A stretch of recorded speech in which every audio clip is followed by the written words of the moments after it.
doing? This is John, and welcome to John's Long Box. Today, I'm a crazy person, and I thought I had scheduled a live stream today, and then when I checked and saw that I didn't, I said, you know what? It's Halloween. Nobody comes to my house because it's frightening. It's too frightening even for Halloween. So I have a big bowl of candy. It's either sit upstairs and eat candy or come down here and talk with everybody. So look what I chose. So everybody, introduce yourself. We'll start with Nick, and then we'll go around. Well, I'm Nick Phoenix. I run the Phoenix Press, Screecher turned samurai, and like I said, I told everyone I dressed up, and yeah, I dressed up. My name is Fabrizio Aiello. I'm the creator of Horace H. Hoover, a comic book by Alterna Comics. Pops Van Zandt, the founder of the madness. The founder of the madness. And I am Kevin Ryan, coming to you live from the Haunted Mansion. Well, thanks everybody for showing up. I know that it was like short notice. I don't know why. I'm looking at my beard. I got to get a beard trim. But anybody get, since it's Halloween, let's start off with some Halloween topics. Did anybody get trick-or-treaters? Oh, my apartment is like really hidden, so it's like nobody even knows I'm here. So yeah, same. It went out. It was snowing. It's snowing. Where do you live? I'm in Southwest Michigan, and for the first day of the year, it decided to snow right in the evening, right when the kids were getting ready to go out. So yeah, like one of the kids was dressed up like John Cena with the shorts and the t-shirt. He's got a long sleeve undershirt on underneath the sleeve. You know what I mean? He's like trying to weatherize. Ended up running home. Hey, Dad, what's up? Yeah, man. We had Alice in Wonderland. The kids all had cool costumes. I posted a picture on my Twitter. But only 3 kids came, and they came at the exact same time that our kids left. So I handed out some candy, and then I came downstairs. Stephen B was doing a Halloween draw stream on the network at the time, so I had, come down and hang out with him for a little bit. Ginge and Pedro are doing a show right now on the network. It's like the work never ends. No. But I got to get outside of our box once in a while and jump in somebody else's long box and hang out with them. Sure. So it's like, yeah, man, I'm going to go hang out with John tonight. Pedro, you're on your own. We love you. You can handle it. Yeah, but where do you live? I'm sorry, what? Northern Vermont. Northern Vermont. Is it snowing up by you? No. All right. Because this is my third Halloween in this house. My first Halloween, I had no candy. I was like, didn't expect anything, and freaking kids lined up at my door. So I set my wife out. Like, go. It's always when it's like you're looking for people, and then you finally give up, do your own thing. So it's when you're finally doing your own thing, all of a sudden everyone just wants a piece of you exactly when you stop trying to do your own thing. It always happens. And last year, I was like, all right, I went to CVS. I spent like $120 on candy, and I dressed up. I ordered, I made a homebrew costume of Odin. I got a spear and everything. And I'm sitting in my garage with a gigantic bowl of candy. Nobody came. I felt like crying. I'm just sitting in my garage, like, dressed up in Odin with an eye patch, eating Reese's peanut cups. And then nobody came again, The problem is not many people trick-or-treat anymore. It's all the events. It's all community events now. Yeah, they go to events now. Like they had one at the school, a trunk or treat, where all the parents just all in the parking lot with all the candy, and the kids just go from car to car getting their goodies filled up, right? And it's like all the parents know each other, and I mean, it's I guess the anti-creeper, and it's the way you got to be now. I guess last year there's like all the kids in the neighborhood here all got in one big pile and came around together, and like there was like 20 kids in the yard, and I was just handing out candy to all of them at once, and that was it. Today it was like 30. So it's like, and our neighborhood isn't real big. We're out in the booty, so it's like 20 kids is a lot, but not today. Does anybody have kids? I do not have any children. Grandkids. No. Grandkids. Oh, and that's the thing with our neighborhood is that there's very few families with kids. So right, yeah, I remember. I'm gonna.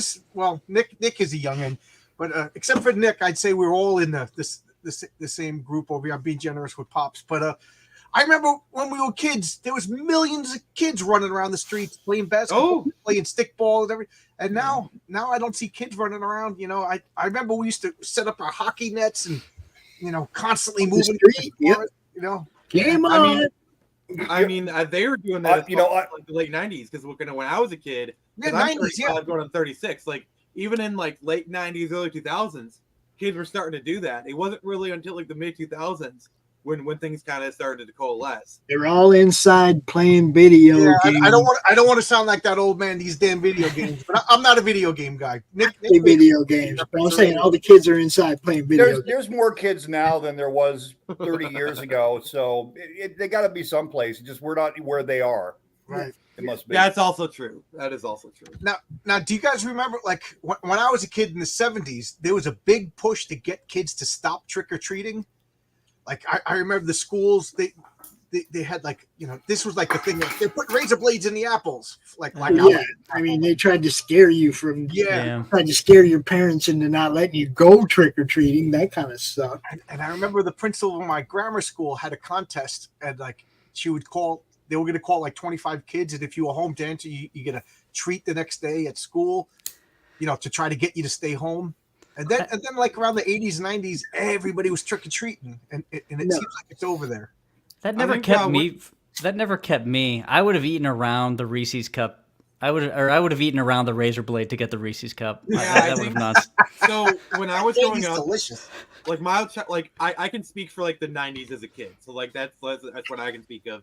As a kid growing up, they're like, "Oh, check your candy. You know, they might put drugs in there, and they might like poison it or something." Like it was always like, "Have your parents check your candy," or all that. Yeah, my father would take bites of. Yeah, this is fine. Yeah, this wasn't a deterrent for me though. They might be drugs in there. I was like, really? There was a little old lady. Failed successfully. There was a little old lady that lived on the corner from me, you know, and she looked like a Bertie Wrightson witch, but she was this old Italian lady. She had the wart and the hair and everything, and she would make these homemade cakes, like a little. It was like a mix between a cookie and a cake and a brownie, and I've never had them before since. And you come to the door, you knock it, you give every kid one, and you know, and it would freaking delicious. I would change my mask and go back and get it out. My father told me, "Don't eat them." I'm like this little old Italian lady's going to be poisoning us, you know? Yeah.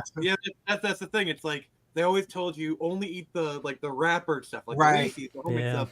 But like, there was always that one house in the neighborhood that was giving out the king size candy bars that everyone would make sure to go. I said I was going to do that until I saw the price of candy. You know, you buy about 10 of those. Fabrizio, that would stop him. Fabrizio. Say again? Oh, did you lose me? I said Fabrizio would eat an unwrapped Reese's peanut butter cup. 100%. People used to invite us into their houses too. I don't know if anybody else. Yeah. Like random old people, and they'd want to sit down and talk. That couple dressed as Adam and Eve. Come on in. I mean, we wouldn't. Yeah, I don't know. You got time for that. I got next door, more candy. Yeah. I'll check you guys later. Peace. He had an old guy named Mr. Rose in my neighborhood. There's an old grouchy old man on every block, and I aspire to be that guy in a couple more years. But he wouldn't give you candy unless you took your mask off. Old man Jackson is coming to the door naked again this year. I'm giving them the trick. Would you take off your mask for candy? I don't know. That was one of my first moral dilemmas in life.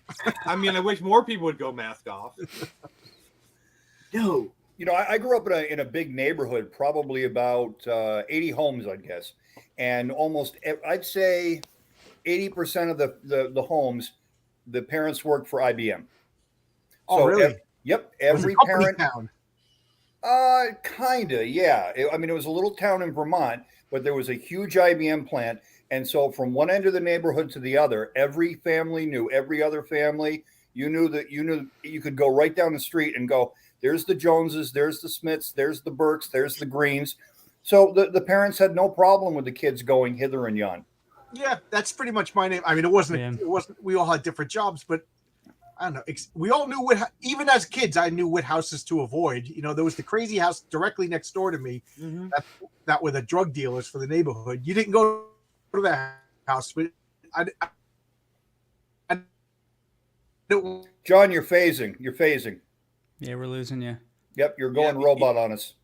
Yeah. Oh, sorry. I was saying we had the rich lady across the street who gave out, like Nick said, full candy bars of everything, you know. And then we had the scary families that we didn't go to. But you know, I guess nobody knows a neighborhood like a little kid. Yeah, the older I got, the masks did come in handy. I like to think of myself as a hoodlum light, in high school. I wasn't like full hoodlum, but, like light. So the masks did provide quite a bit of protection. Did you go egging and stuff like that? I mean, you were TPing houses, weren't you? I mean, what's that? You were TPing houses, weren't you? I mean, I was, yeah, because we knew the people in the houses, and this old dude would yell at us for playing football, and this, so it was like the evening of revenge as well. Oh, we'll play football. It's just we won't use the football. Yeah, watch this pass. I have to be honest. I don't want to. Did anybody here? Because I know, John, you're from Long Island, but did anybody here have it the night before Halloween? Did it have any kind of special name to it or tradition? Yep. I'm from the other side from Pops. I'm from southeast of Michigan, and we have Devil's Night. Devil's Night. Okay, yeah. It's funny that you brought that up, Kevin, because my wife and I were talking about that last night. She's from Winnipeg, Canada, and she said it was either Devil's Night or Gate Night. I never heard Gate of Night? Gate Night. Yeah, because the gates of hell are open. Oh, okay. Oh, I never heard of that before, but I heard. What else did? Because we said Devil's Night here in Long Island. You see, well, no, Halloween in our area was peaceful. Nobody toilet papered, nobody egged. That was the night before, and it was in northern Vermont. It was called Cabbage Night. You went out on Cabbage Night. That's what started the whole conversation with my wife. Is somebody in Boston said it was Cabbage Night, and I was like, honey, did you ever hear of Cabbage Night? And we were laughing, and she was like, no, that's Gate Night. And I'm like, what are you talking about? It's a Cabbage Night. Have you ever heard of that? No. What did you call it, Fabrizio? We didn't have anything like the night before. Like it was small town in the middle of PA, but I don't remember the evening before being special. Pops, what about you? Nothing? You didn't even say Mischief Night or Devil's Night or? No, see, I was born in Minnesota. When I was 15, I moved to Phoenix. And Phoenix, it's every day is just hot. Yeah. Phoenix is too hot. I mean, people say, talking about like hell and the devil and shit. And we're like, yeah, we know. Devil didn't go down to Georgia. He went to Phoenix. We're living in it every day, all day. We do all about it. It's just hot. No, I don't remember anything like that. No, but Cabbage Night. Yeah, that is bizarre, huh? Did you hear about this, Kevin, or did you just find out about Cabbage Night? Well, no, I grew up here. No, absolutely, I participated. What are you talking about? So what is Cabbage Night? Now, no, now October, we have a Cabbage Night expert. Yep, October 30th. The older kids usually would go around the neighborhood. That's when you soap up windows. That's when you throw tomatoes. That's when you toilet paper all the trees. And then Halloween night was pretty safe. The younger kids went out and trick or treated. The older kids had their night. Get it out of their system. And then the next day, the kids can be safe. Yeah, it's like Yep. Halloween You guys purge. got all tired out the night before. We were saving that energy for Halloween. We go out and steal candy and then go party. Yeah. I remember. I don't know. I was a school teacher, and the payroll secretary of my school was a Jehovah's Witness, and she was the first Jehovah's Witness that I met in real life. They were always just people that came to my door, so I never really got to have conversations with them before. And she's like, Mike, we don't celebrate. Like on Halloween, she would get visibly disturbed because kids would come into school. It's a public school. They would come in costumes or whatever, and she didn't want to participate in anything. But it's her job. She's like, it's the devil's birthday. Clarify. We didn't steal candy. We just scared kids. If they dropped their candy and ran, oh well. No, we didn't steal the candy. We redistributed the wealth. That's what we did. We're going It's Bernie Sanders night. Not take anything from anybody, but what we found on the ground, well. I mean, if we happen to just knock the bag out and the candy spilled everywhere, it's on the ground now. Find a keeper. Just scared. Hey, John, it's funny you should mention that because I'm actually from the next town over from where Bernie Sanders is from. Oh yeah, Yeah, it's the same place. Does virtual Bernie Sanders paradise. just cop? I'm does he sorry, hand what? out copies What? of It's a Communist virtual Manifesto? paradise there, right? What's that? It's the socialist paradise. Everybody's Yes, happy. the You socialist guys are like paradise. singing That's as right. they're Yep. digging. Trick or treating, isn't he? Hey, War Duke, good to see Bernie, you. 80 years old. He still trick or treats, doesn't he? Who's that, please? Bernie. I haven't seen I haven't can- seen Bernie in probably 5 years. Give me candy. Right. I just want to say hello to everybody in the chat. Made in Hell, Pops, looks like you got your fan clubs showing up. Yes, she watches Brian's show, the horror movie club over there. And Blue Teddy narrations. Good to see you. I've never seen you before. Thanks for coming. Teddy. And War Duke. War Duke's been one of the guys who's been coming into my chats and talking to me since the beginning. I appreciate War Duke. Thank you. War Duke, I want you to come on and talk to us one night. You know, he's an old school comic book guy too. So did you like what do you guys dress up as? I bought an Odin costume, and every year I'm dressed up as Odin for the rest of my life. My favorite mythological character. I've done it all. I've done Alice Cooper. And when I was young, me and my friends, we did all of the Kiss guys. Oh, that's awesome. Yeah. My sister dresses up as Gene Simmons. I remember one Halloween night. I've done Gandalf. I've done it all. You know, I mean, Yeah, I remember one Halloween. We went to my local game store, and because it's like D&D night, and we all dressed up. I was Neo from the Matrix, and we did like a one-shot campaign in Ravenloft. We actually invaded Castle Ravenloft for Halloween night. Oh, that was a good one. That sounds fun. Did you ever dress up as your characters? Not yet. That I you know, can't be Crumb. what It was Crumb. did you dress up as? Man, I mean, it's been a long time. The last thing I dressed up was, oh man, I'm blanking. Who are the Tiger guys in like Las Vegas? Sigmund and Roy. Siegfried Yeah. Roy. Yeah. And the one year, the one dude got bit by the tiger, right? Yeah. And okay, this is going to sound like a bad taste, but I took a little stuffed animal and I had him like attached to my neck. You really had the eye of the tiger that year, didn't you? Yeah. Fabrizio, yeah, this year he's dressing as like a drowned Chandler or something, right? So that was the last thing I Can can you be remember. more dead? Did you like take your skin and make it all blue and veiny? I didn't go that far, but I did have like a very fancy like suit. So that was the last time. Yeah, that was. I don't know. I always like. I remember as a little kid, I dressed up as the Hulk one year, and then the following year I dressed up as Superman. And my friend Sean was just like, Halloween's supposed to be scary. And that was the end of my dressed up as superheroes. And it was always like Wolfmen's and mummies. And after that, I was like, all right, Halloween is supposed to be scary. Hey guys, you know that I think I told you about this, John. Southern Vermont, there's a massive annual Halloween parade. It's one of the biggest in the country. Oh, wow. It's probably 4,000 or 5,000 people attend. You know, it's pretty good for a Halloween parade. And it was started in like 1958 by a guy named Tom Fagan. And he was just a local wealthy Rutland guy and started organizing a parade. And for whatever reason, and I don't know the whole story, but the whole thing, Tom Fagan was a comic collector. Oh, So yep. So the parade became superhero based, oh, cool. and all the guys from Marvel and DC would actually get in their cars and drive up to Vermont for the Halloween parade. Oh, wow.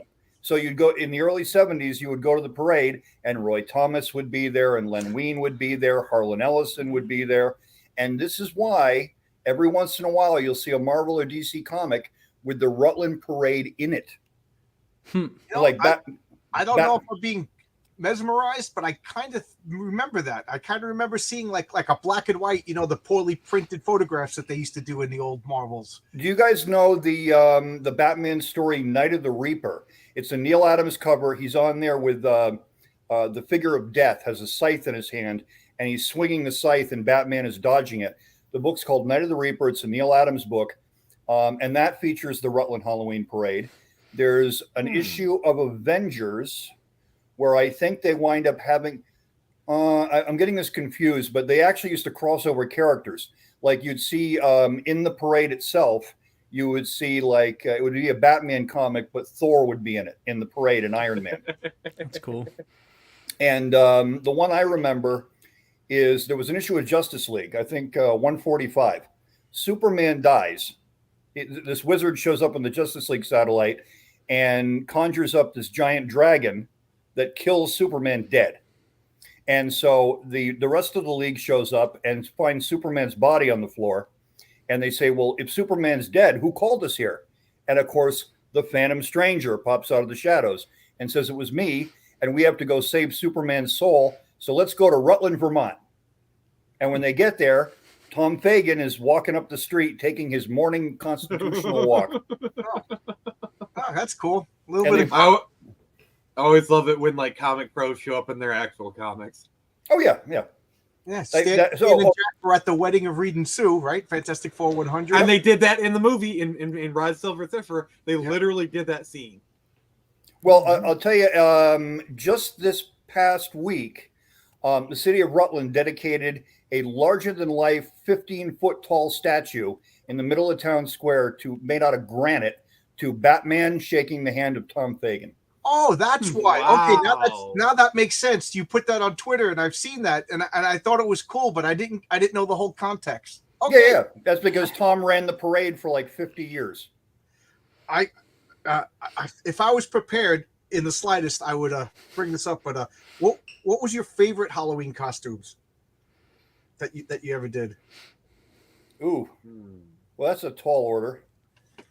You know what one cool one is I didn't mention the last time we talked about this is I was stuck for a last minute costume, so I decided to go as Mr. Spock. And that way I could put on like a blue turtleneck, flip it around. I had a black shirt underneath it, and I took a piece of cigarette wrapper and I made the little symbol, the little badge for my chest. And then you ever heard of nose putty? Yeah. Okay, so I took nose putty and I literally built the ears, and Yeah. I put it on there with spirit gum, and I put foundation over it so it blended in, and then I went out to the bars, and I had people going, what did you do? Did you get surgery? What's wrong with you?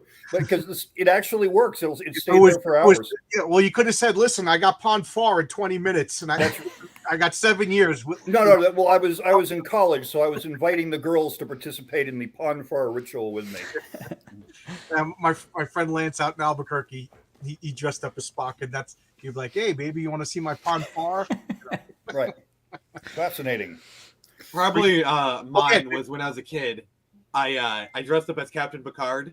And I was like 8 or 9 or something. I even had the bulb cap on, and my parents, my dad had he had those comm badges, like the adult collectible ones you get in the 90s. Well, when he did it actually made the sound. Yeah. My dad actually let me borrow his comm badge because those things were like Dad was a $100. Trekkie? Oh, my dad's a huge Trekkie. So he let me borrow it for to go to school that day. Oh, my dad would be going nuts if he saw that. Like every time we transition a room, I'd like click it and then I jump in between as if I was teleporting. God dang it, I'm a dork. Yeah, I remember playing Star Trek as a kid, and I would run really fast, pretended to teleport, ask my uncle, "Can you see me?" He's like, "No," stupid kids. What about you, Pops? What was your favorite costume? Girlfriend and I dressed up as Gemini, the zodiac sign, and we wrapped ourselves up in a sheet together and went to a party. And pretty much that's all we were wearing. It was a good night, and we just wrapped up. Everybody asked us who we are. We're Gemini. That's cool. Fabrizio? And twins. Yeah, I mean, I guess this is a long time ago. I was Spike and my wife was Drusilla from Buffy. Oh, I love you. I love wow, you. that was got to get pictures of that. That Did was you so- bleach your hair? Did you I bleach- did, yeah. Oh my god! Like I can actually see it. Like you would. Yeah, I can totally see pulling that off. That was a long time ago, but we did do that. And my wife made her dress because she's like, I need something real specific. So she spent I don't know how long making her freaking dress for Drusilla. So that was pretty cool. For years, Well, we didn't know how good we had it because Buffy the Vampire Slayer was a pretty well written show. And I remember, what's that, John? I was gonna say I agree. I loved Buffy. I thought it was good.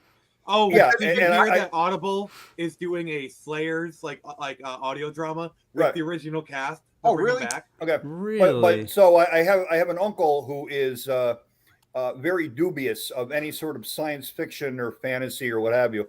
And he says, "Boy," he says, "there's nothing on TV tonight." He says, "What? I wonder what we could watch." And I said, "Oh, look at that. Well, Buffy the Vampire Slayer's on. We could watch that." And he goes, "But you want me to watch something called Buffy the Vampire Slayer? What are you out of your effing mind? I don't watch that I was crap." I'm resistant like, too because of the title, so I'm with Yeah. your Yeah. uncle on that one. Yep. But I'm It was sorry, that Tommy opening Chong. theme was amazing. That It opening. was Tommy Chong a couple years ago. This one right here. You look just like him. Oh wow. What was the guy's name who did Buffy? Why can't I think of his name? Oh, Joss Joe Whedon? Joe Sweden. Yeah, same Yeah. guy who did the Avengers film. Yeah, Josh Sweden. Like nowadays, people like don't like him. You know, he's a creep. But I thought he was creepy back then, so I never bothered me. You know, once it was revealed, I was like, I kind of knew it. I could still watch Buffy. I was also Yeah, the Ghost of Marbles Past. This was the Ghost of Marbles Past, and I did an interview with RJ as the Ghost of Marbles Past, and it was like, I don't know, RJ, I don't know why they're fucking everything up. I don't know. It was great. It was a hilarious interview, and I totally On just RJ's channel? yeah, and he didn't know I was gonna do it, and I just like popped into his show because we have back-to-back studios on StreamYard. And I just popped into his show, and he handled it like a champ. Interviewed me and everything. He's a perfect street man. Dude, I stayed in character. It was great. It was a hilarious interview. It was this time last year, you know. It's the Ghost of Marbles Past. That guy. For years, I'm talking like for 10, 15 years, I was telling my sister that I wanted to dress as Gene Shalit. Does everybody know who that is? That old The reviewer? Movie yeah, reviewer? the old movie reviewer, Gene Shalit, you know, crazy hair. Yeah, I know who that is. So yeah, this was me as Neo back in the day. Oh wow, look at you. No. Look at that suave guy in that picture. If I look like that, I wouldn't have to play Dungeons and Dragons. What do you... I play Dungeons and Dragons because I look like this. So for years, I was telling my sister that I was going to dress up as Gene Shalit for Halloween, just as a joke. Because I was thinking, what would be the worst costume to dress up as? Oh dear God. So one year, my niece is a makeup artist. She did makeup for a couple of movies. So I was like, can you do the Gene Shalit? So she told me what to buy, and she cut up stuff, and she did like you said, the nose putty. She made my nose big. She put makeup on I had to shave my beard, but I left a big crazy mustache, and she waxed it and everything. And I just knocked on her door for trick or treat. And she opened the door and she goes, "Oh my God!" Like she freaked out. She was spinning around. She couldn't talk. It was great. I'll put a picture of that on Twitter. Like I said, if I was prepared, I would have had that picture ready to go. But her daughter dressed as sexy girl Spock, and me as Gene Shalit. And it was funny because we went to the witch's ball in Southern Jersey. The whole town would dress up, and you'd walk around the towns, and people were selling stuff. It was great.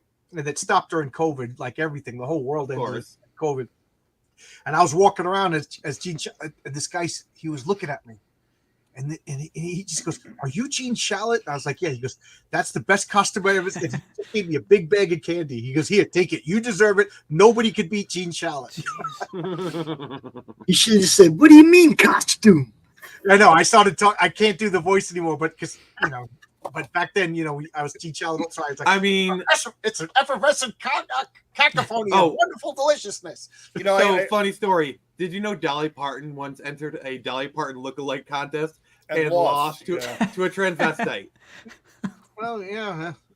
Some of those transvestites look like better Barbara Streisands and Dolly Partons than the real one. There's got to be a transvestite who looks like Cher that's better than Cher. I just thought of a good Halloween costume story. For a couple of years, I drove a cab, and I always wanted to drive a cab. Yeah. So what I did one year for Halloween is I dressed up as Satan, and I had horns and full red makeup, and I'm wearing a black shirt and a red tie, and I got a red cape on, and I'm driving the cab. So as you can well imagine, in a college town. Yeah, but it wasn't even Halloween. It was like right. It was May the 12th. That's right. No, it was Halloween, and as you can imagine, in a college town, the taxi scene on Halloween gets insane. You do not stop. You keep going for 16 hours. So that night, There were no cabs at the airport. Zero. Normally, there's a line of cabs waiting at the airport, but that night, all the cabbies are running around picking up the college kids, charging them top dollar. So we got a phone call from one of our regulars saying, "Get out to the airport. All the pilots have come in, and they need a ride to their hotels." So I get to the airport. I'm dressed as Satan, and I pull up in front of the passenger stand, and there's 50 people waiting there. Now, this isn't New York City. This isn't Queens. This is Vermont. We now have 50 like pilots, stewardesses, everything else. I jump out of the cab. I'm like, I'm the only one here, guys. And they're like, but I'm dressed as Satan.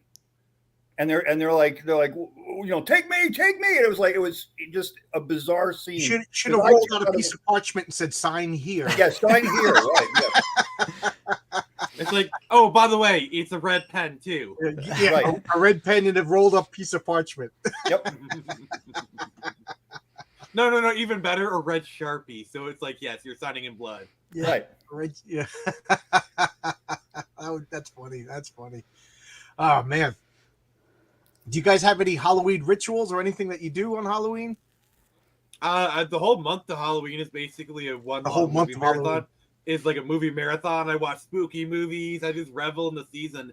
Fall is my favorite season. Yeah, fall is my favorite too. You know, I work outside, so the winter I can't stand. It's too cold. The summer it's too hot. You know, and spring and fall don't last long enough. You know. Yeah, So, it's just I love it because like the leaves fall. So you got like the oranges on. You got the orange on the trees. You got the leaves on the ground. It's just everywhere you look. It's just picture perfect. yeah, right now it's gorgeous out in my neighborhood. You know, there's a lot of trees. It's spent all Saturday raking leaves, and today it looks like I didn't rake a damn leaf.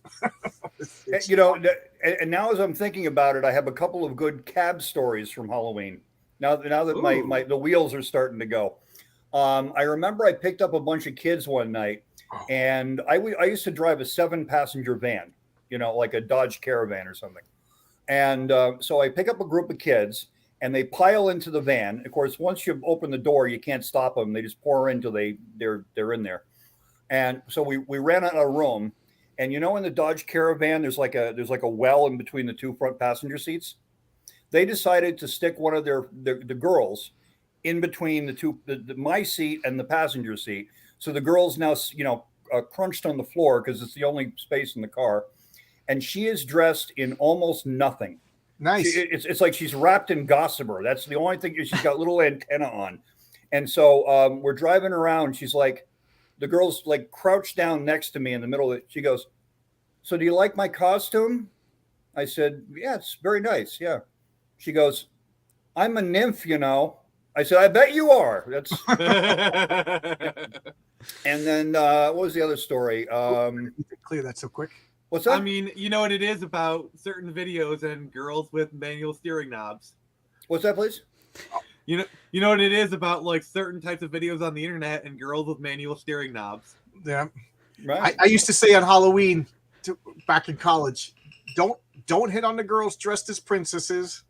You know, they expect too much. Like everybody reveals their, like if you plan a costume, let me preface this by this. If you plan a costume, you are revealing yourself. If you're just like, oh my God, there's a party tomorrow, and you just throw stuff together, that's right. Story.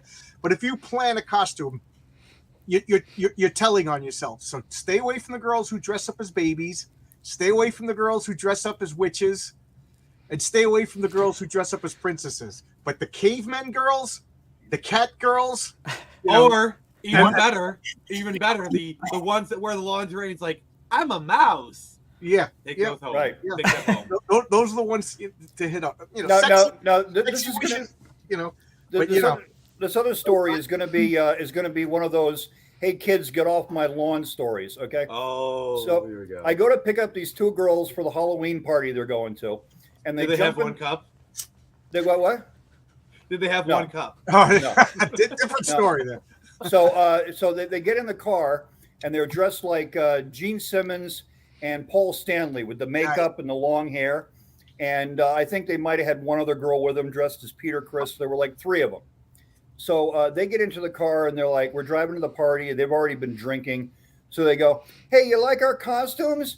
And I said, yeah, they look great. And all of a sudden the girls, all 3 of them, break out into I want to rock and roll all night, and like, oh, that's great.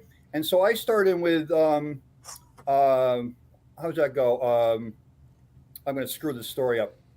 That You tell stories like my mom, what's and then how's that? she gets mad that I don't laugh at the punchline. Well, no, how's that song start? That rock and roll all night. You got to know it. I want to rock and roll all night. No, You tell us everything you yeah, want. so I started in with "You tell us everything you want until the room gets hot." You want, and the girls look at me and they go, "What's that song?" Yeah.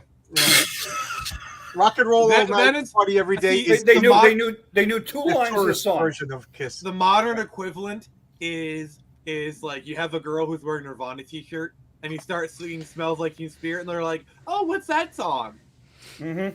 Or a girl cosplaying as Gwenpool to alienate people because that's the only character they know. Or Harley Quinn.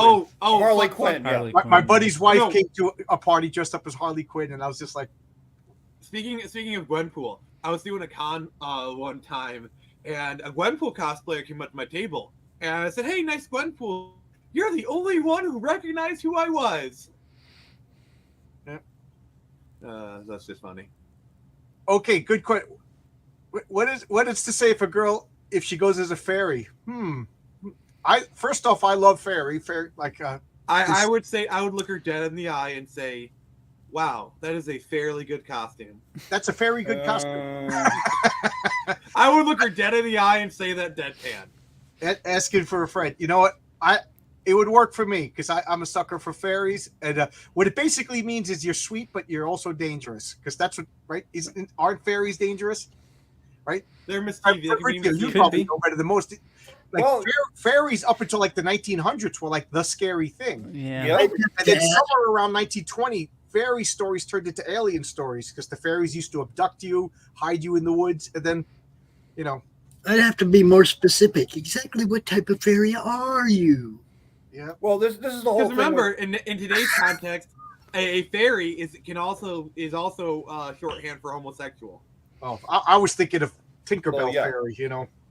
Yeah, I'm just saying. I have to make sure because this is the internet and who knows. So I would have to, be a little. Can we be a little bit more specific? What type of fairy are you? Fairies, Yeah. Oberon, and I Well, love I mean, of course, this is the whole thing with Halloween. Is we're all supposed to be out here being dead people, being monsters and ghosts and demons that were coming out of the woods to your house, and then you have to give us candy or else we'll get you or whatever. Right. So Yeah. Mm-hmm. It's supposed to be blackmail, right? Trick or treat, like Yeah. Yes. if Yeah. Yeah, and the reason people dressed up as monsters on Halloween was to blend in. It was supposed to be when the dead arise, you Right. yourself would look like you were a member of the dead to blend in. That was the whole cultural origin of Halloween dressing up.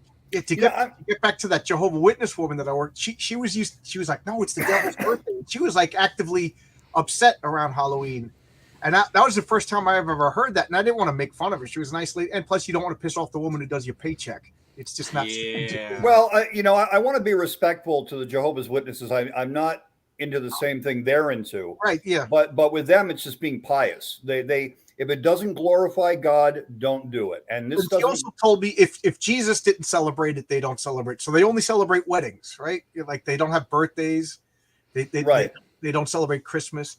But I don't think it's any part of Mormon dogma or Jehovah's dogma that it's the devil's birthday. I think that's something that her parents made up. I wouldn't know. Yeah. No. See, my thing is, you guys knew. if these people want to live their lives like that, go right ahead. The problem that I have is you get a lot of these people where they try to force that life onto other people. Like, okay, you want to live your life that way? Fine. No. I'm Don't- just saying. The comment about it being the devil's birthday, Yeah, and there's which nowhere is in not. Scripture It's I not heard part that. of the tradition. It's not part of the holiday. It has nothing to do with any. As a matter of fact, it comes out of a Roman Catholic holiday. The whole holiday comes out of All Saints Day, right? All Hallows Eve and All Saints Day out of the Catholic Church, but principally out of Scotland and Ireland.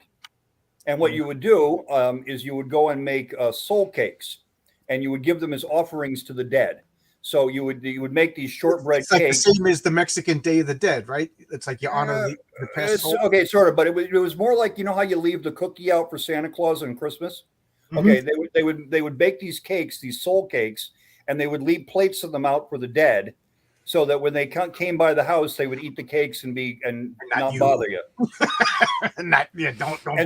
And so everybody used to go souling on All Hallows Eve.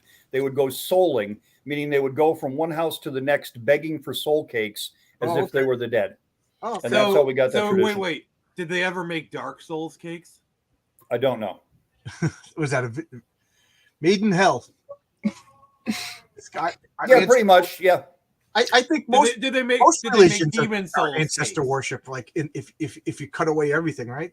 It's and like all religions, if you ask me, come from like revering the ancestors and fear of the death. What we got there? Thor All fighting right, Pop's Hercules. I'm trying to get attention here. So Look, you remember the other day, John, on the show offs when I pulled this annual number 5 out, right? I'm reading this now because it intrigued me and I wanted to go look at it again. This is the first time they fought. This is the first time that Thor and Hercules fought in the annual number 5. Great use of beards, dude. Very sympathetic. Didn't they fight in Thor in what was it, like Journey into Mystery 126? Yeah, I was going to say 126. I think was the first appearance of Hercules, right? Yeah, they fought in that. Yeah. This reads like it's the first time they became aware of each other. It might be a Thor and Hercules didn't even know who. You want to bet that's a reprint? Yeah. Well, why would it say all new? Who needs to run around? I mean, all new, all different Marvel back in 2016. Wasn't really anything all new about that. So Blue Teddy narrations. You're assuming that that'll help you against the dead, but what if the living don't want your soul cakes? The living want your ammo and your food stuff. I'll be like GLaDOS and say, the cake is a lie. The cake is a lie. There you go. The cake is a lie. That's right. So I've never made a soul cake, but I did sculpt a face out of cream cheese for Halloween with a tentacle. Oh. That's cream cheese. See, that's what happens when you mock the dead. The camera's gone. For Halloween's, I would sculpt things and bring them to parties, and I would do. It would be cheesehead. It's cream cheese and paint, basically. Did you get the inspiration from Close Encounters with the pile of mashed potatoes and they're making Devil's Mountain? I mean, I'm like, cream cheese kind of resembles porcelain a little bit when you're messing around with it. Yeah, so. that's how Michelangelo practiced, right? He wasn't going to waste good marble. Exactly. He's going to use some cream cheese. Right. That stuff was expensive even back then. Yeah, you can't just start with marble. You got to start with cream cheese. Which begs the question: how did tattooists start? How do you practice? You gonna let Isn't it used like on oranges? You practice? You practice on?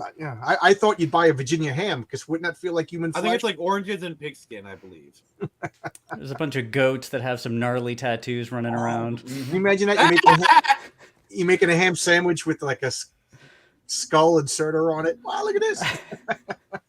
I have no idea, but I wouldn't be surprised if like the tattoo artist's job was to put a tattoo on the cow so that nobody would steal it. That way you could track the animal. No, that was branding. They did it with like a hot poster symbol. You could do it. You could do it that way, or you could tattoo your cow. I don't know. But it's a lot easier just to take a metal stick, put it in a fire for 10 minutes, and then just shove it onto the cow. Like, Made in Hell.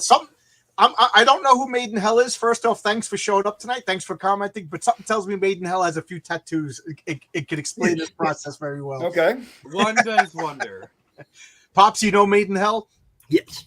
Does she have a few tattoos? I'm. That's up to her to say. Oh, you don't know. That's not your information to reveal. Maybe that's the thing. You can brand a cow, but you have to tattoo a pig. I'm no expert in animal husbandry. But you can't put lipstick on a pig. You gotta That's remember right. that. Right. She's only got 5, she says. Only 5. Oh, only 5. Only 5 that she'll tell us about anyway.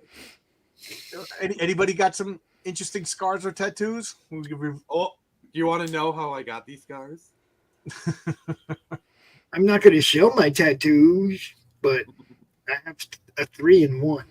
You got 3 tattoos. I got no tattoos. I went through It's a college. 3 in 1. It started as 1, and then we added something to it, and we added something else to it. You know what I mean? So it's 3 different tattoos at 3 different times. A girlfriend's name that you got one night in a drunken romantic. She said she'd always love me. No, ain't never had nobody's name. Won't do that. I'm sorry, but like, Never been married. If I have children, I'll tattoo their name because they'll always be my children, but not my spouse. Frick no. No. I don't know. I went through a phase where I wanted to get like one arm was going to be all like the Daredevil logo, the Superman logo, a Green Lantern, Ooh. you know, a Spider-Man, a Fantastic Four, you know, and then once the whole thing, there's no more room in between, do like webbing and maybe.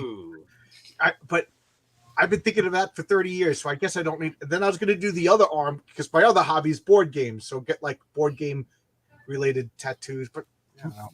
I'm not gonna do it at this point. Yeah, the problem with as you get older and your skin starts to, like the really small, you know, it's not really smooth anymore like it was. It starts to get a little rough. Yeah. Tattoos start to look like shit, and you might as well not try getting new ones. I mean, it gets all coarse and they have to gets stretch everywhere. your skin out to ink Put it, the right? lotions on its scratch skin and that. get hose is what Pops is trying to say. Yeah, once you're old, That's some Hellraiser shit right there. That's some Hellraiser shit. once you're old, it just don't work, dude. I'm just saying. You know. Blue Teddy says you can't sit still for long periods of time. Oh, believe me. You see this chair? You're gonna find me in this chair with cobwebs someday. I could sit. It's getting up, moving around, and doing stuff that I have contentious relationship with. I've drawn some tattoos for people, and there's like a curse that goes along with my tattoos, unfortunately. You still friends? I mean, nobody dies or anything, but we almost, not immediately, but eventually we have a falling out. Even like one of my best friends during college, he's like, I did this kind of gory drawing. He's like, I want that on my back. He did a full back tattoo of this drawing that I did. Ow. I'm like, wow, that is legit, dude. That's going to be forever. He's like, I want it. We're going to be, best friends forever or whatever. And he didn't say that, but within like 6 months, we weren't talking anymore. We had a falling out, but he's walking around, with this tattoo, hating my guts.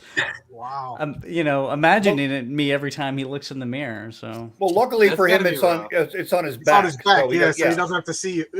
but it's happened to multiple people. It's weird. He is You don't Fabrizio. you just design it. No, I don't. See, I here's just why he's drew so it. mad.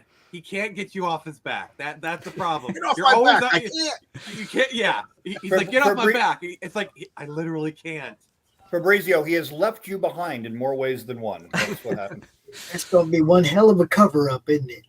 He has literally turned his back to you. Yeah. Man, I don't Sorry, know. the jokes write themselves.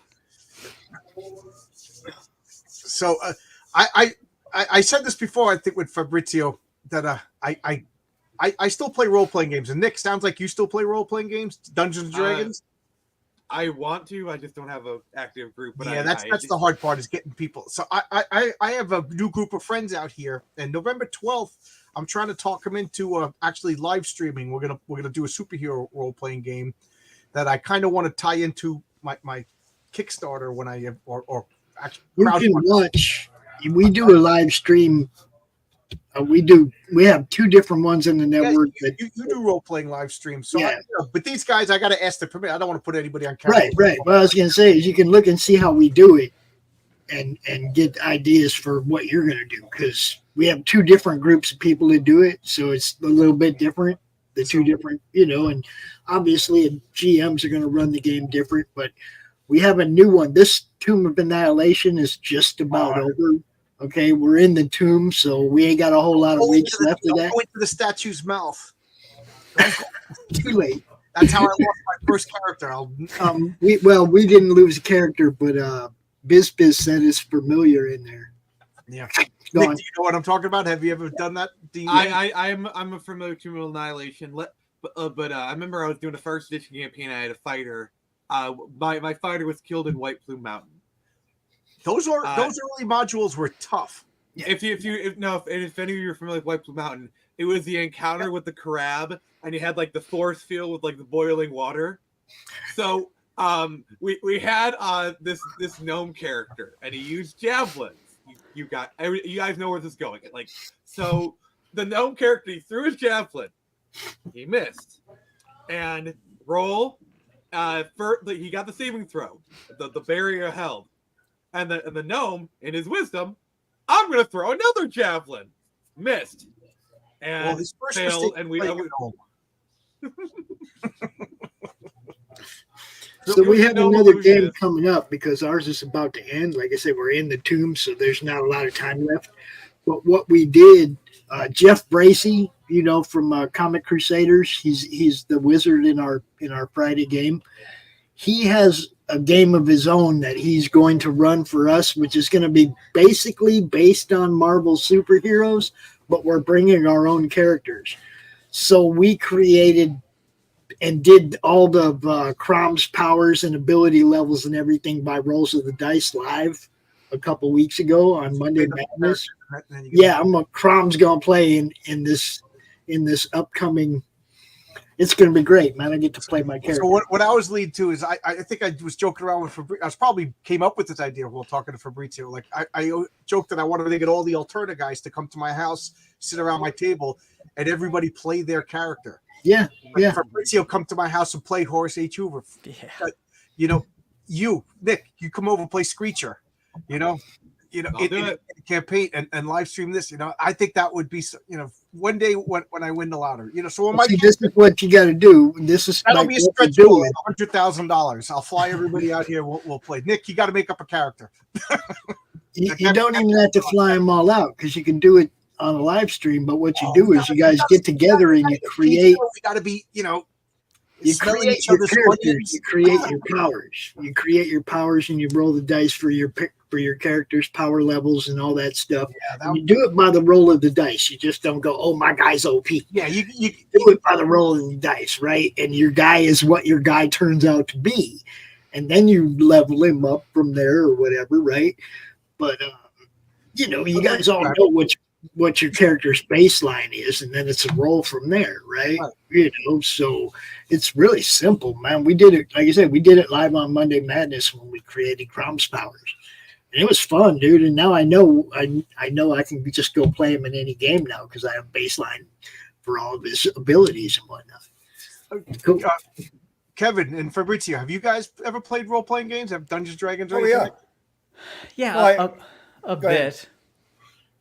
Oh no, I played a ton of them. I used to play AD&D, Gamma World, Boot Hill, Top Secret, Champions Hero System. Started with Edition 1, went right through to Edition 6. Yeah, I played them all except for Top Secret. What's that, please? I said I played all of those except for Top Secret.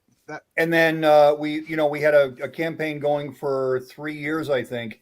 Villains and Vigilantes, which I know you play. Yeah, I still play that. That's the game I still play, and I'll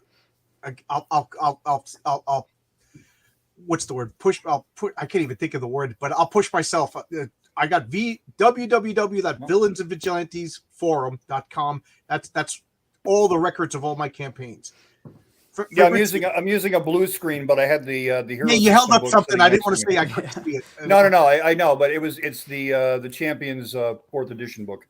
Yeah, I never played Champions, but I did mine it for cool powers to import into Villains and Vigilantes. Fabrizio, little? Yeah, so it's funny because when I was very young, I would go up into the attic, and I remember finding a little set of miniatures. I didn't know what they were, and this is when they were still lead, I guess, right? Like a Ralph Harper miniatures? I didn't know what they were. I was fascinated by them, and I ended up drawing with them quite a bit, and probably poisoning myself in the meantime. What you physically used the lead as a pencil? Yeah. I didn't know. I didn't know what the hell I was doing. But I guess my brother ate them and came up with Horace H. Hoover. Yeah, so it was years and years later. I was in college, and my roommate was a huge D&D guy. So he introduced me to it. He was always the DM. So I was never on the DM side. I was always the one, luckily enough, just to be playing. But I hadn't played for like 15 years, and just recently we got together and we've been playing Icewind Dale, and that's been a blast. Oh, so you play it now? Yeah, just like the past couple of months, we just started up. Nick, are you a character or are you the DM when you play? I'm usually a character. I tried my hand at DMing a couple times. To be honest, I wasn't really that good, so I just kind of stick to what I know. And Pops, you're a character. You said. Yeah, I'm a player, man. Kevin, are you a DM or are you a player? I've done both. So what do you prefer? I don't really have a preference. You know, you do need a very good DM, I think, to move the story along. See, I'm nervous because I think I'm a good game master, but if I do this live stream, everybody's gonna, they're gonna pick out my faults and watch me stunt. I'll be nervous. I'll be like, and we won't have fun. But we haven't had that. We haven't had that problem. Everybody's been pretty cool about, Yeah. The internet. People complain about the internet. I think they bring, they get what they bring. And the problem is, like, there's kind of a generational divide between like the old school RPG players and the new ones. Like how the newer crop of people, like I'd say like the under 25 crowd engaged with D&D is completely different than how like people like us do it, and it does create a bit of a friction. Well, how do you mean it's different? I don't know any under. Oh, look, there's his miniature. But I don't play. You gotta blow that up, John. You gotta blow that up because that's actually me. You gotta look at that. Do I know how to blow that up? Just make me full screen for a second. I don't know how to. The little avatar, the little button on the top left of the window down there should be able to just boom, full screen. Everybody. I'll figure it out while we're talking. But everybody's my age that I play with, and I remember as a little kid, it was hack and slash. There was no story. There was just go in, kill the orc, murder hobo. Yeah, murder hobo. I haven't heard that in a long time.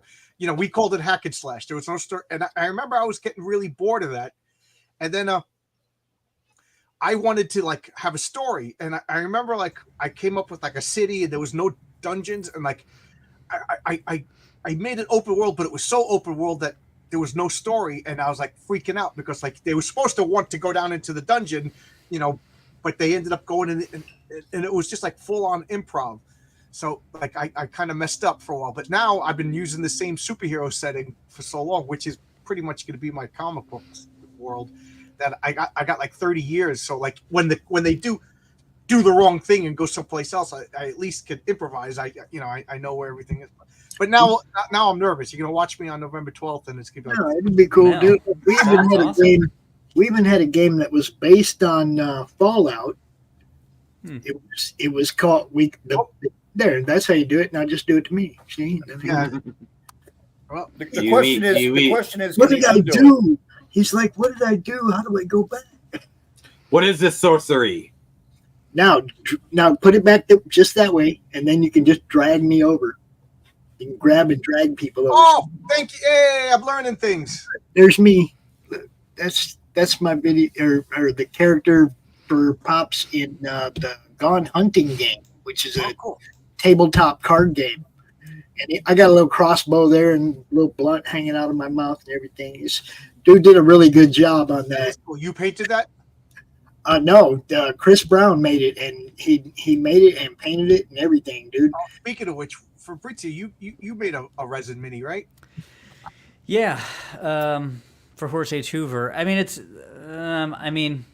You can get it printed at any size you want since it's a 3D print, but it's like scaled to like a little miniature. I don't think anybody's tried it that I know of. I downloaded it, but I got to break out my 3D printer and get more resin and do it. So now that I made myself remember it, I'll try to do it this weekend and I'll show you. Yeah, cool.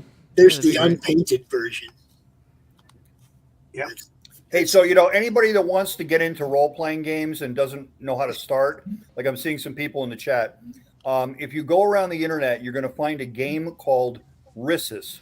I'm going to misspell it now. RISUS, and it's called Latin. It's the word means laughter in Latin. Okay. It is a 6-page rule set, and it is free. and it's based on the West End Games D6 system.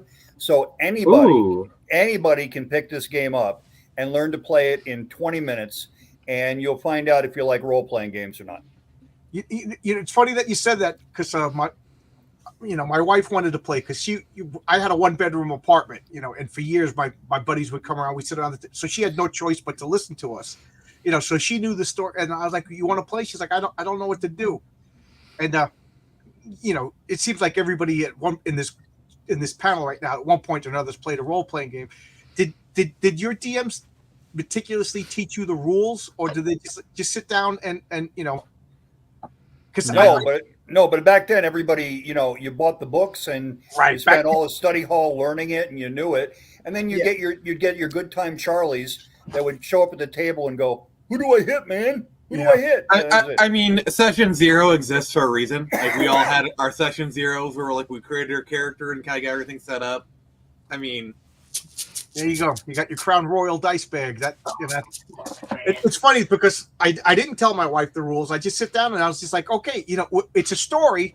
And my buddy Jimmy, who's been playing with me since we were kids, I was just like, Jimmy's going to help you. So he's your buddy, and he'll tell her the rules. So that's how I figured to do it the best way. Is like Fabrizio's coming down. He's sitting at my table. You make it up your character. I don't want to explain every rule because nobody's going to remember. But on your turn, you can move. You do this. Tell me what you do, and then your buddy will be like, "Okay, you're gonna roll a die 20, and you're gonna do this." And I found that was the best way to teach people to play. Yeah, I think picking it up like that is. I don't want to sit and listen to somebody talk for 2 hours about the rules. So and I'm more of a learn as you go kind of person anyway. Yeah. It's like, role playing, like for a board game, it's different because then you're gonna win, and I'd be like, "Well, you didn't tell me that," you know what I mean? But a role playing game, it's a little different. These are custom made Crom dice. There you go. And nobody else is allowed to touch them. Glow in the dark. They're made by Frog G. You guys know Frog G. He made these. He is a man. Dude, Frog G is amazing. He's a great promoter of indie comics, but he also makes cool stuff. I like what Paul says over here. Because and it's funny because my wife played. She was real. We had to play just her and I for a little bit until she got used to it. And it's funny because that scenario might pop into my comic books if I make it that far. And she still talks about she was in her civilian identity when the bad guy revealed herself. She totally got rooked by it. She didn't realize that the bad guy was her boss. She was working for the company, and she took off. I'll never forget it. It was one of the greatest role playing moments ever. So she's like taking notes, following around basically the Lex Luthor guy. And she's like, "Oh my God, he's the bad guy." And she couldn't react because she couldn't put on her costume. She was a superhero. So she took off her high heel shoe, rolls, hits the guy with the high heel, rolls a critical hit and almost kills the guy. I'm like, oh my God. Neither one of them got to put on their costumes. There was no epic battle. Okay. And she beamed the guy. It was awesome. I got to tell you my favorite role-playing moment. So there are these kind of stories.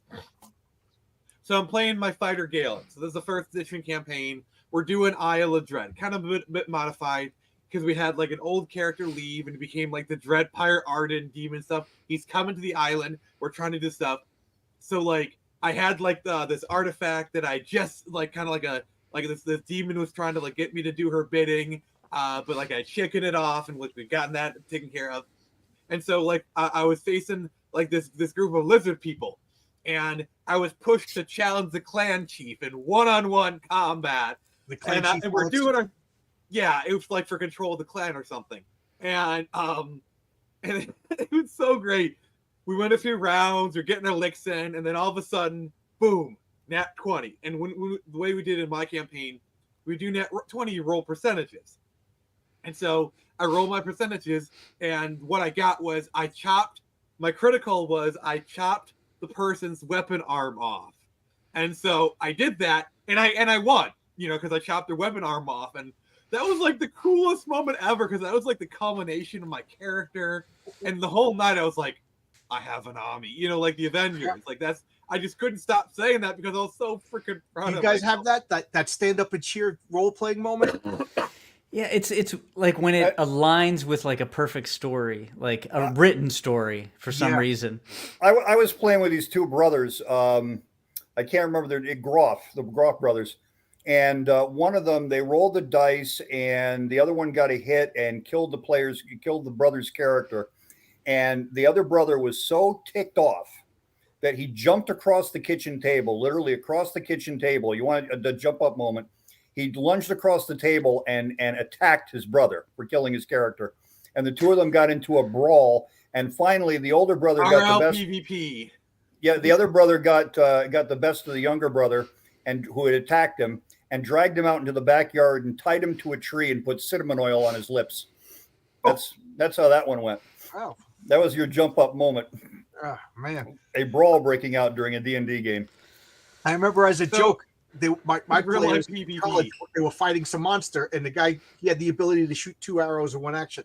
I said, if you roll 2 20s, you just kill it. I just said it as a joke. Boom, 2 20s. It was kind of anticlimactic because what else were we going to do for the rest of the night? You know, it's not like to get newbies into it. Some of the systems, like, and I'm not necessarily promoting Hero over anything else, but the Hero system has a quick start that I'm pretty sure you can find online.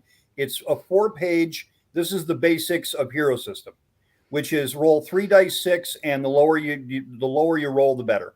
And the full rule set is 1,400 pages. And the 2 rule books will stop a bullet.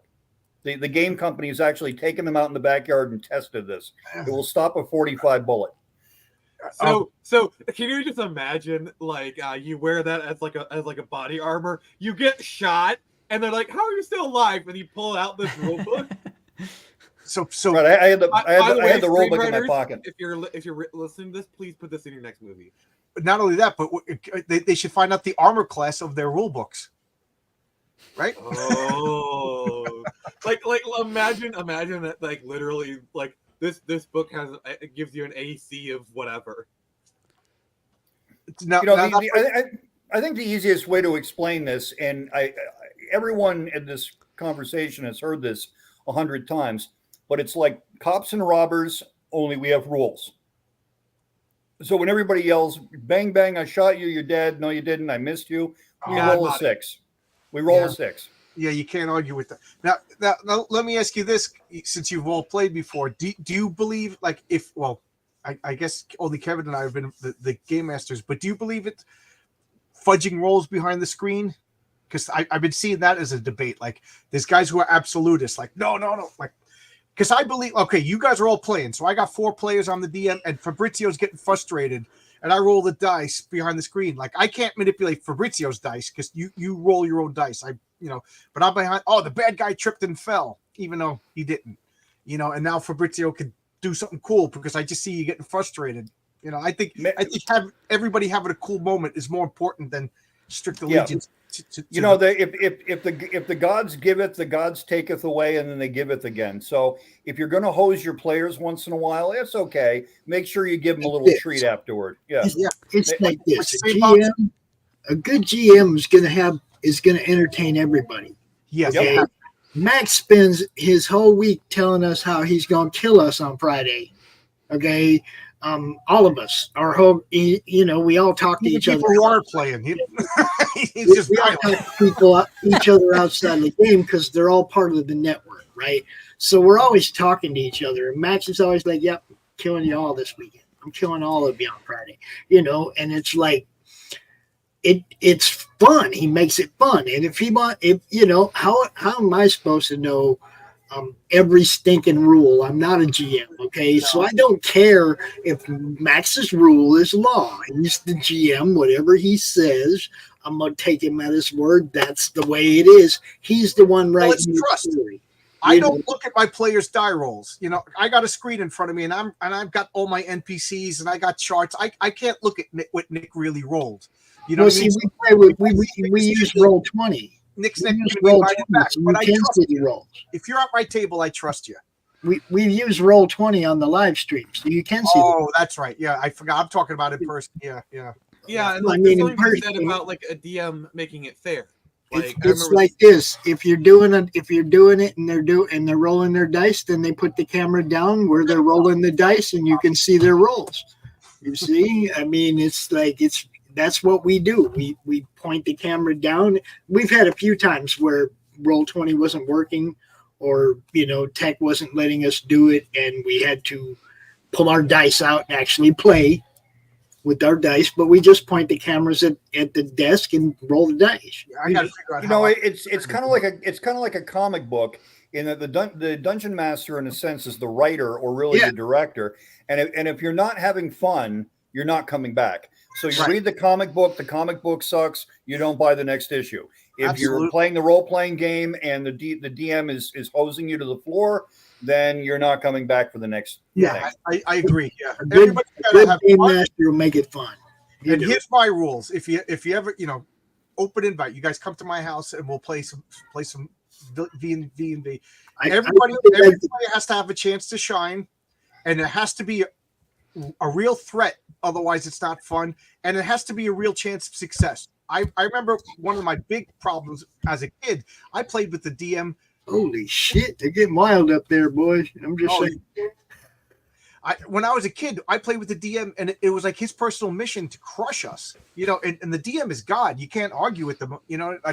Yeah, that's what I'm saying. Whatever Max says goes, and it's entertaining. He sounds like he's fair. Like he's getting. There has to be a chance of failure. There has to be a chance of success. Yeah. And if the DM is going to kill off characters, he's got to do it in a way that makes it fair. Because, like, I remember this one story. My old DM was telling me how, like, they're going to a castle and, like, they got eaten. Turns out the castle was a mimic. What he then said after that was the DM was telling me there are bones littered everywhere. There are bones like basically he was telegraphing it like, yeah, you probably shouldn't go in here. So you can always get up and leave the table. There's no rule against that. We got eaten. They go in the tower, got eaten. Turns out it was like a giant. I never had a total party kill, but we came close to it, and it wasn't my fault. Again, I play a superhero role-playing game, and one of the bad guys was a nuclear weapon. He was threatening the world for money, and one of my friends just was like, "I'm gonna blow up the bomb," So he's gonna use his superpowers. He's firing his blast, and you could call the shot. So he was going to use his sign. He made his rolls. He could figure out where to hit the bomb to detonate it, and critical failed. And I said, if you critical fail, this bomb is going off. So I had to stick to and he killed everybody in the party except for one girl who was her character was like a Hulk. Hey, John, you know what I really like about this the Rissus game or Risus game is that the way that a success roll works, unlike a more tactical game like Dungeons and Dragons, is that the more difficult the impact of what you're doing is, the higher the roll. So let's say you're trying to punch the villain in the face, okay, that's an average roll. But let's say you're trying to kill a player character, that's really, really hard to do. So the roll becomes more difficult at that point. Yes, it's about impact. Check out my www.villainvigilantesforum.com and you click on the logo, you'll download my house rules. And one of the house rules, like say your strength is 15 and you want to do something, a strength feat, you roll the dice. In this particular game, the lower the roll is the better. So if you roll a 2, 15 minus 2, you succeeded by 13. And I have a chart system, like an average success is a 5, a difficult success is an 8, an impossible success is a 50, because the average person has a stat of 9. So an average person can't do an impossible task of 12. You know what I mean? So if you succeeded by 14, you did something really incredible. So I'm constantly doing math. That's why I'm not checking what Nick rolls or Pop's rolls, because I have to trust you. And my wife gets a little intimidated because I'll be like, okay, what did you succeed by? And she's like, well, what die roll? You know what I mean? Like, because, you're rolling a die 20 versus your intelligence of 18 to figure out this obscure occult thing that old Horace H. Hoover needs to know. He rolls the dice. He rolls a 19. His intelligence is 18. He failed by 1. You know what I mean? But if it's super easy, I might give him a plus. So Fabrizio's like, I failed by 1, but I still succeeded. Then that should tell the player, oh my God, this was very common knowledge. Like, I don't tell you this is common. Well, the good news is your phaser hits the ship. The bad news is you just blew the shields. Yeah, yes, yeah, stuff like that. Yeah. So, and by what do you think of Blue Teddy saying, "Have you guys ever made up plots?" Yeah, I was going to adjust. That's why I left this up. Yes.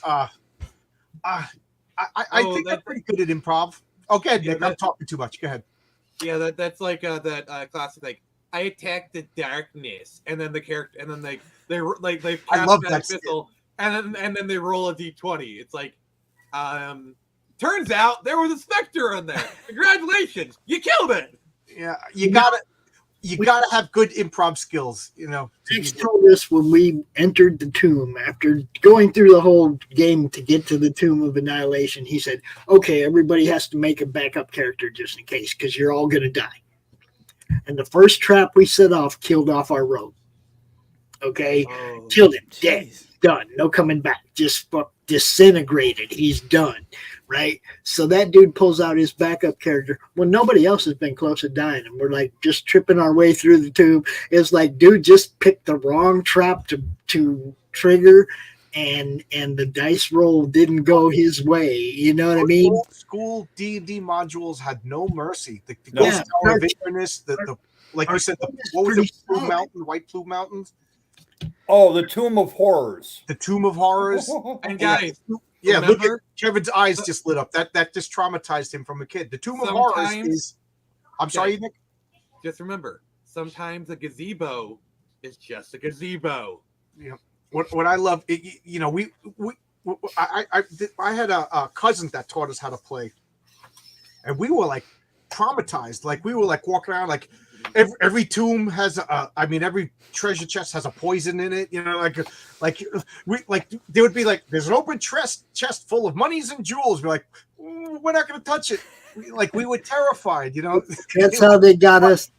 That's how this was, because the first room we went into, the first trap we set off killed somebody off, and Max said, Horrors was killing you guys all off. He told us that, right? Well, so as soon as he said Tomb of Horrors, you knew you were all dying. Every trap now is now we just know everything is a trap.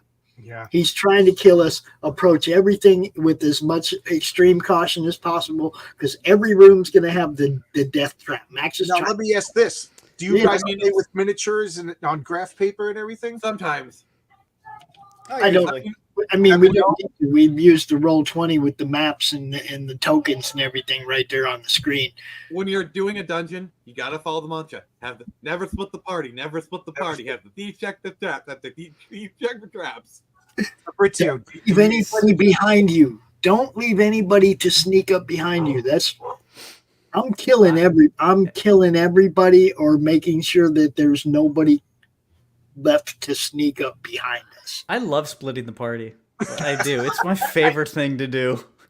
I'm just gonna go into a You murderer! I do. More shows to do tonight, so I got a jet, guys. We got the. Oh, you got to go, Pops? Yeah, I got. Happy Halloween, Pop. Thanks for coming in. I appreciate it. You bet. I'm got to be on Jay Doyle's show. Yeah, and you do what you got to do. You got to do. Then we got Silverline at 11 o'clock on the network. It's all action over here, man. We don't get no breaks. Busy man. Busy man. Good night, Pops. Night. Thanks, guys. Y'all have a good night. Peace. I want to adjust what Fabrizio said about splitting the party. I play a lot of role-playing games, and there's a game called I just got distracted by this. But I play a game called Zombicide, and it's a board game with miniatures, and it's a cooperative game, so it's us versus the zombies.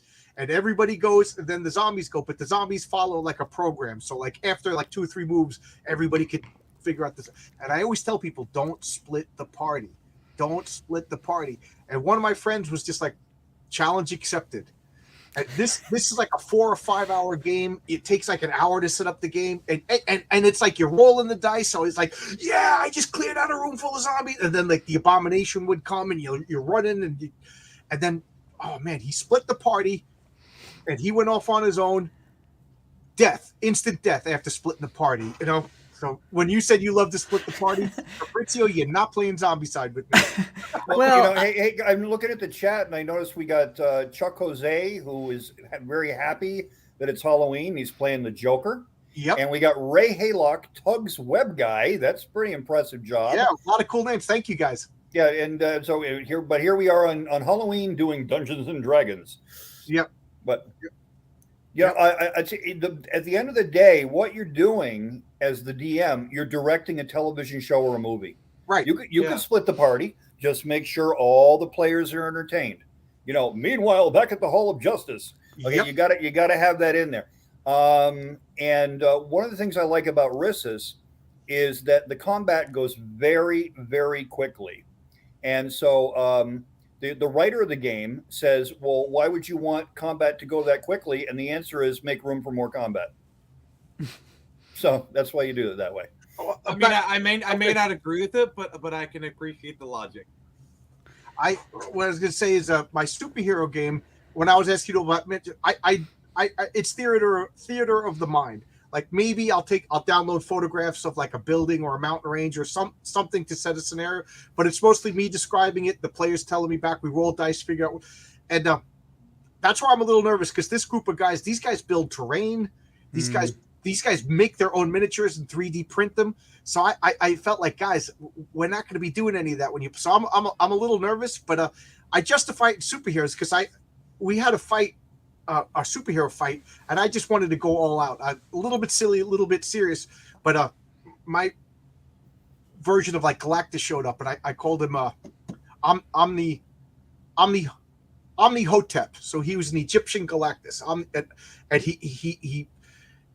And my friend had this character called Mr. Universe, and he had the power cosmic. So they were literally fighting in space, throwing asteroids at each other. While my other friend, who was the detective character, was fighting like mummy minions, and another character was rescuing civilians. Like, so it was like three different dimensions, literally dimensions. One's in space throwing gas giants at each other and summoning supernovas. I was like, how can you do this on a 3D? This was like playing a Steve Ditko comic, or a Jack Kirby comic. And it's funny because they all say the same things, and I'm flattering myself that when they think back on that storyline, they don't see me sitting at a table rolling. They're picturing Kirby crackle and cosmic rays and blasts and phasing in and out. So I think when you use the terrain, that's what you picture. So yeah, I've noticed a lot of role playing game streams. They're boring. They suck, and it's people sitting around with a bunch of books in front of them, going, okay, and now the Paladin has to roll a 12, and you're like, hold on, there's a video on YouTube of these guys playing the game Toon. And they remembered what they're doing is they're writing a cartoon on the fly. Yes. I've always wanted to play that game. So, well, it's also kind of a D6 variation. But the guys in the game, they're using funny voices. It's like, all right, now I'm sending you to find the Frodisberg in East Bangladesh. Pull out a hammer. They're fighting. They're fighting in a supermarket. They're throwing people into the frozen food thing, and then opening the door, and they come out as an ice cube. It's Imagine they get people like Rob Paulson, Maurice LaMarche, Tara Strong to do a session like that. That would be crazy and wild. Are they voice actors? Yeah, who are those? The people from Critical Role? Oh, well, no, Maurice LaMarche and Rob Paulson. They're like like Looney Tunes. Tara Strong is like Bubble. Tara Strong. Oh yeah. I tried to get her on my channel, but well, I know the guy. Doesn't the guy who plays Thor? Doesn't he do isn't he on Critical Role? I can't remember his name, but the guy who does Thor in cartoons. Oh, I know the lady who plays the girl in Last of Us is on Critical Role, and then Laura Bailey, who's like in the voice of everything, is in there. Yeah, but that's the thing about Critical Role is like Critical Role, you have literally professional entertainers, like they know how to be entertaining on camera. And a lot of these are professional voice actors to boot. Like they actually do. Like even the DM, like Mercer. Yeah, he is a voice actor in of itself. So these people know how, like they know how to be entertaining in their sleep on camera, and they do it in a way. And we're mere mortals. Like that's why Critical Role is as successful as it is because you have you get together a group of entertainers who know how to do this, who know how to be entertaining, who can make anything entertaining. Right. I guess this will be the last thing because we've been talking for almost an hour and a half. But I've been noticing in D&D, how this evolved into a D&D thing. But that's the way conversations are.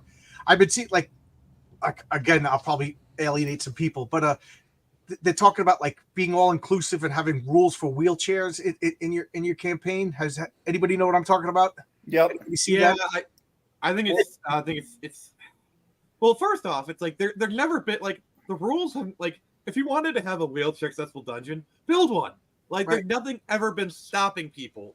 All I got to say is having like the rules have always allowed the level of accessibility people are clamoring for. So like first off, you get to make a wheelchair accessible dungeon in first edition in the white box if you wanted to.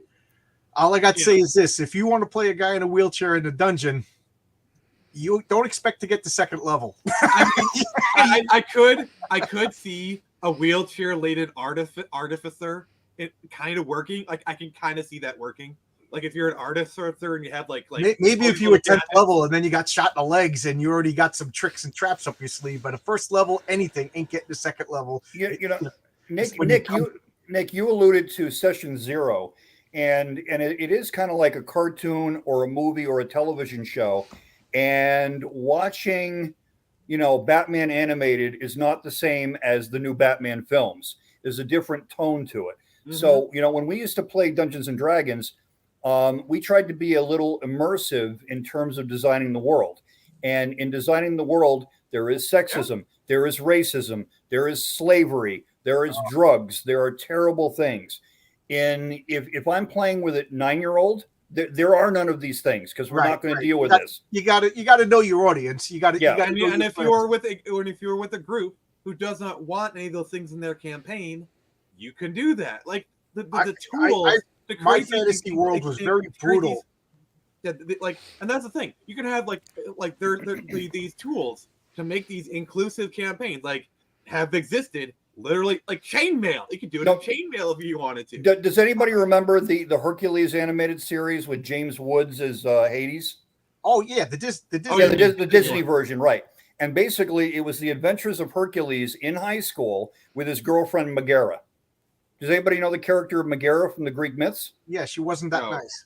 Well, she was Hercules' wife. Yeah. And Hercules goes in a drunken rage. And so I would see the Disney cartoon. Yeah, and beats her to death, which is why he has to do the 12 labors. So it's like, wait a minute. I'm watching this Disney cartoon and I'm knowing that in the future, he's going to beat the shit out of her and kill her. I'm like, the biggest change that Disney made was making Zeus a loving and loyal father. Loyal father and husband. Like that is the biggest change they made. And Hera was he's like, "Hi, Mom." He's talking to Hera. "Hi, Mom. Have you read Hercules? Do you know their relationship?" Oh, I am so blessed that my mother had absolutely no concept or interest in what I was reading as a kid, so long as I was reading. No, my mom was close to that. As long as I was quiet, we had 7 kids. If one of the kids was in the back room reading a comic book or in the car not kicking his sister, my mom was happy. Yep. Yeah, I mean, when I think about the books that I read, I mean, they were R-rated, really. Like any average horror book at 12 years old, you can pretty much get away with anything. Mythology was pretty racy. Yeah, if you're you took the words out of my mouth. If you're reading mythology, you were getting that. Zeus, a dutiful and loyal father. No.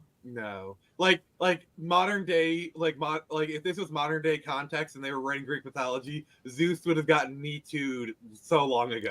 It would be The Sopranos is the closest to it. Zeus makes Jeffrey Epstein look like I always laughed that Perseus was conceived with a golden shower. What's the "Won't you be my neighbor" guy? Mr. Rogers. Fred Rogers. Zeus makes Jeffrey Epstein look like Fred Rogers. We talked about, I warned all my players. I said, because I use my V&V rules, my village for a fantasy campaign because multiverse, whatever. But that's all I'll say about that. So they're all interconnected.